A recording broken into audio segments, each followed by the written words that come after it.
श्री परमात्मने नमः। ओम श्री गुरुभ्यो नमः। ओम श्री ऋषिभ्यो नमः। ओम सहना ववतु सहनौ भुनक्तु सह वीर्यं करवावहै तेजस्वी नावधीतमस्तु मा विद्विषावहै। ओम शांति शांति शांति।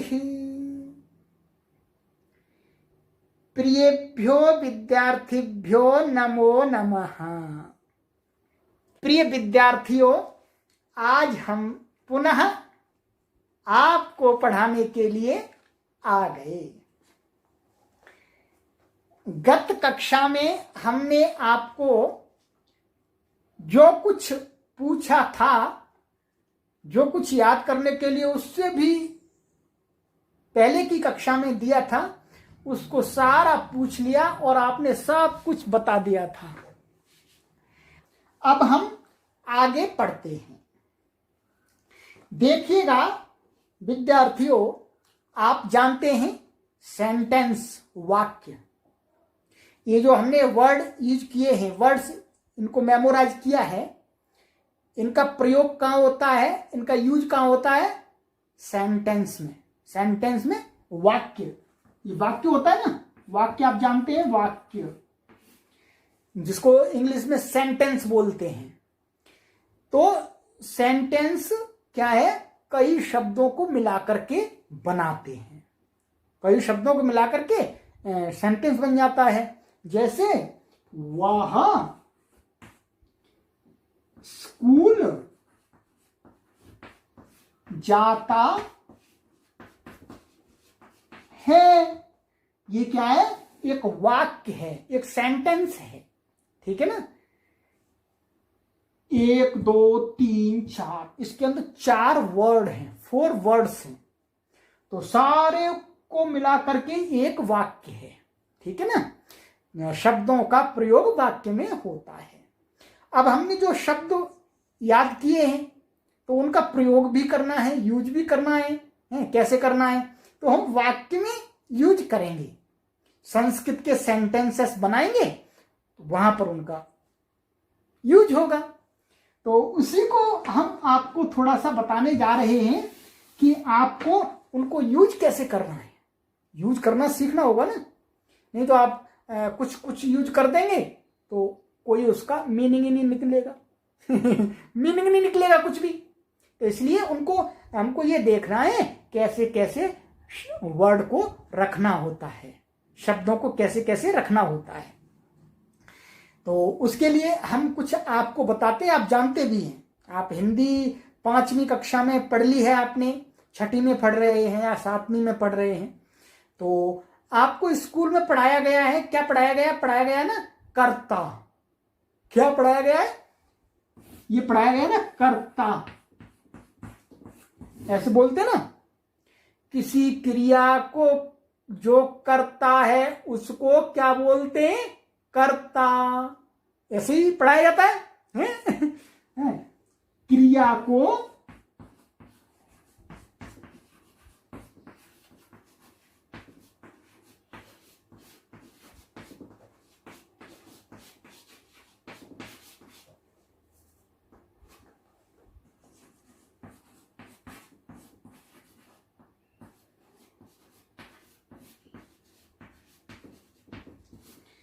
ठीक है, क्रिया को करने वाले को कर्ता कहते हैं। क्रिया मीन्स जैसे एक्शन, क्रिया मीन्स एक्शन। तो एक्शन को जो कोई भी करता है, जैसे मैं ये हाथ चला रहा हूं, मैं बोल रहा हूं, मैं लिख रहा हूं, ये क्या है? क्रियाएं हैं, ये एक्शन है। तो इनको जो करता है ना वह कर्ता होता है, कर्ता। उसको इंग्लिश में क्या बोलते हैं? Nominative case. इसको क्या बोलते हैं, कर्ता को इंग्लिश में नॉमिनेटिव केस, आपको पढ़ाया होगा मैडम ने या सर ने।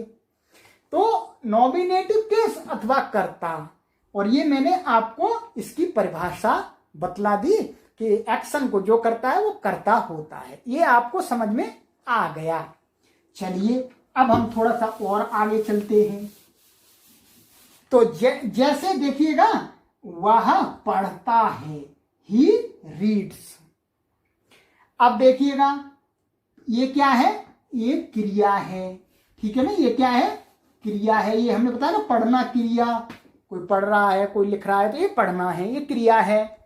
और ये क्या है, पढ़ना क्रिया कौन कर रहा है, वह, कोई व्यक्ति है तो वह, ये क्या हो गया इसका कर्ता, ठीक है, ये क्या हो गया इसका कर्ता, नॉमिनेटिव केस, ये नॉमिनेटिव केस हो गया आपका।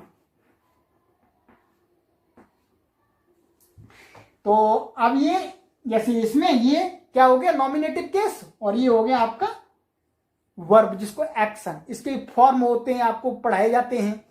तो इतना समझ लिया आपने, ठीक है। अब हम आगे पुस्तक में दिया हुआ नियम पढ़ेंगे तो समझ में आ जाएगा।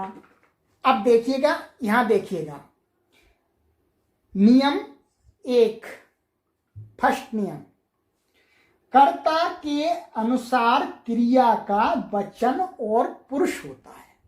अब इसमें कर्ता शब्द आ गया, कर्ता आ गया, ठीक है, कर्ता आ गया, और क्रिया भी आ गई, ठीक है, क्रिया आ गई। और वचन, वचन आप जानते हैं वचन क्या होता है, नंबर, वचन माने 1 2 3 4 ये वचन होते हैं, ठीक है। तो संस्कृत में कितने वचन है, 3 वचन हैं। कितने वचन है, 3। जैसे एक वचन,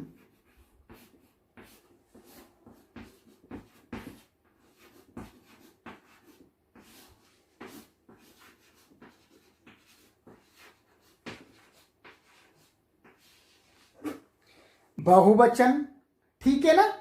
इसको इंग्लिश में क्या बोलते हैं, सिंगुलर, ड्यूल और प्लूरल, ठीक है। इंग्लिश में दो लिंग, दो माने द्विवचन नहीं होता है, सिंगुलर और प्लूरल होता है। ये सिंगुलर एक वचन, ड्यूल द्विवचन और प्लूरल बहुवचन, ठीक है। ये 3 वचन होते हैं और 3 ही पर्सन होते हैं।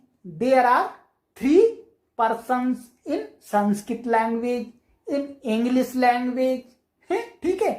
तो संस्कृत में 3 पुरुष होते हैं। देखिएगा पुरुष 3 होते हैं, कौन से होते हैं, देखिएगा ये प्रथम पुरुष होता है, इसको इंग्लिश में क्या बोलते हैं, थर्ड पर्सन, ठीक है। और ये मध्यम पुरुष होता है, इसको बोलते हैं सेकंड पर्सन, ये आपको मालूम है। और ये उत्तम पुरुष होता है, इंग्लिश में क्या बोलते हैं, फर्स्ट पर्सन, ठीक है। मैंने इंग्लिश में भी लिख दिया, आपको झट से समझ में आ जाएगा। अब इन्हें कैसे, ये जो प्रथम पुरुष होता है ये क्या होता है, तीसरा आदमी, जैसे मैं हूं और आप हैं, ठीक है। मैं आपको पढ़ा रहा हूं तो मैं और आप हैं, ठीक है। और आपके डैडी बैठे हैं या आपकी मदर बैठी हैं, ठीक है। तो हम दोनों आपस में, मैं पढ़ा रहा हूं आप पढ़ रहे हैं, तो आपकी जो मदर हैं या डैडी हैं वो क्या है, प्रथम पुरुष, थर्ड पर्सन है, वो थर्ड पर्सन है।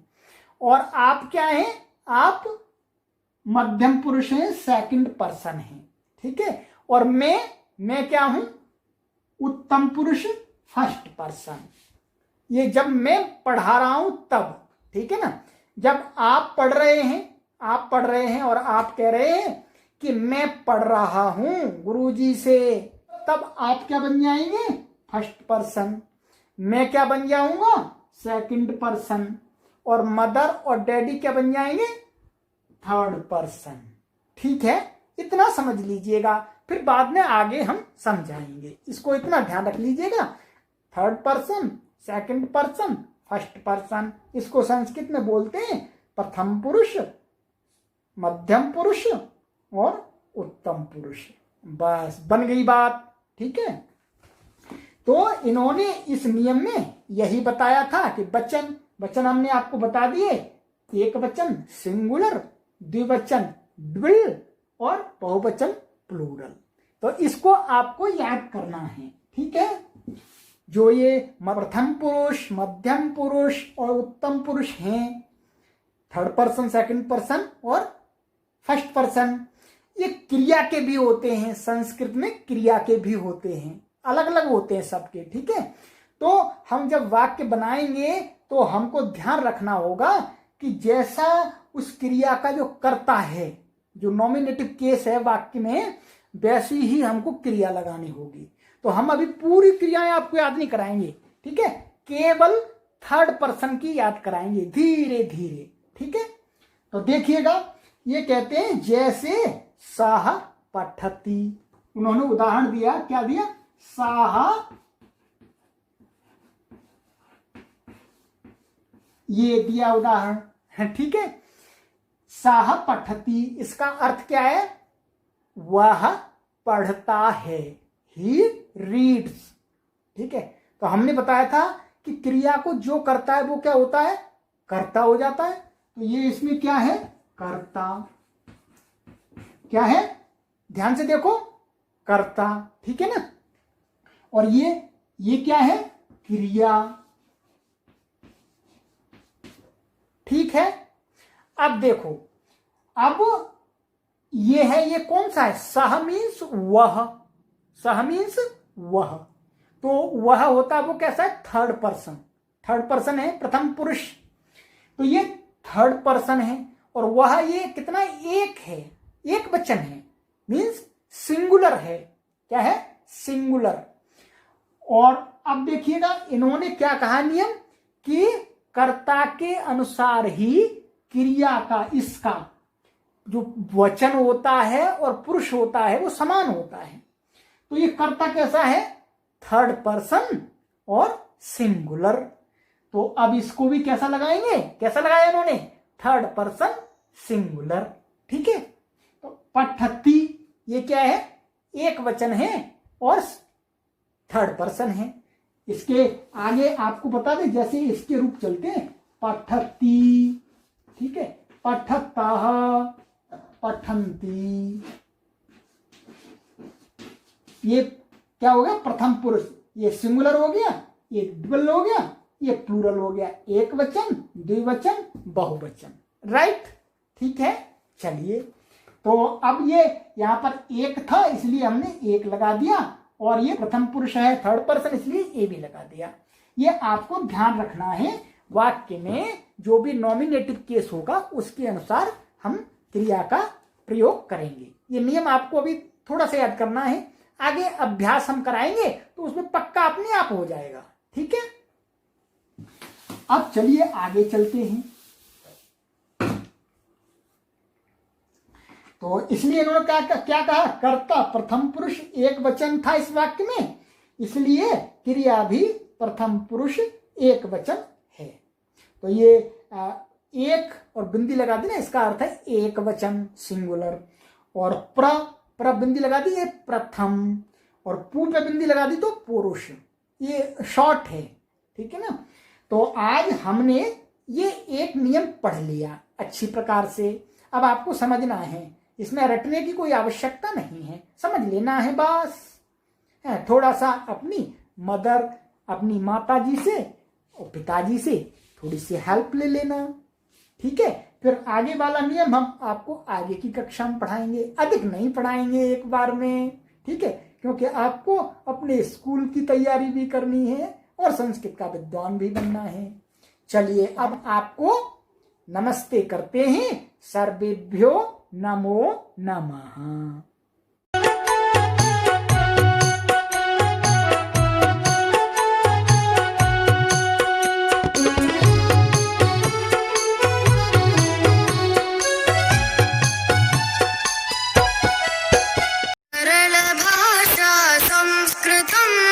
सरस भाषा संस्कृतम्